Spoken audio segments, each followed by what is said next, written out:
had agreements on how to keep the border peaceful and tranquil, and those agreements were violated by China in 2020.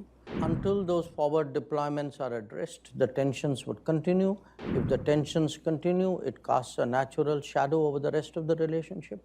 So our relationship hasn't been great for the last 4 years. Since you mentioned trade, it does make me think of China and the complex relationship that India and China have. I note that just recently China surpassed every other country in its trade relationship with India, and yet tensions with China persist. And I would love to hear how you see the strategic picture with respect to China and what India is trying to achieve in its relationship with China.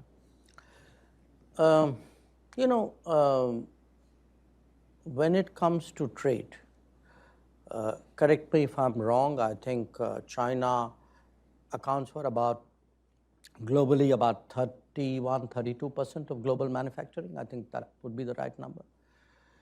And a lot of that has happened because over multiple decades, the international business, which is primarily Western-led, has chosen to collaborate with China for mutual benefit. So today, for any country, if you are into any kind of consumption or even into any kind of manufacturing, sourcing out of China is something which is inevitable. Because if you are consuming, if you are not manufacturing and consuming, that's probably where you get a lot of things the cheapest. And even if you are manufacturing, a lot of your components and your semi-processed materials, come out of there. So what happens is that, in a sense, trade with China at one level is almost autonomous of the political or the rest of the relationship, you can say. So I don't think it's just a question of numbers. You also need to look at what is it which you are trading, because there would be countries who would be more sensitive to their exposure. There would be countries who wouldn't care.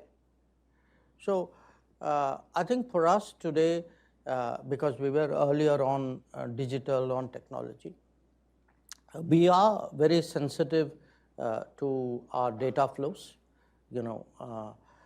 It's often, to me, a little perplexing that people debate so deeply how the data must be secured at home, but are less concerned about what happens when the data leaves your borders.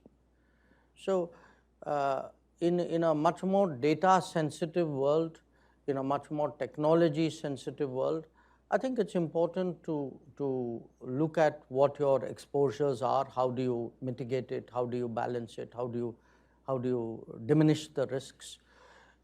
Separately from that, in terms of our own relationship with China, I think it's a long story, but the short version is that we had agreements on how to keep the border peaceful and tranquil, and those agreements were violated by China in 2020.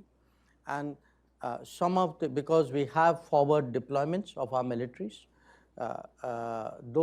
there are resulting tensions.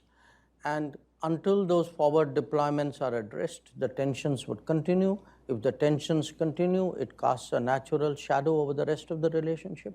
So our relationship hasn't been great for the last 4 years.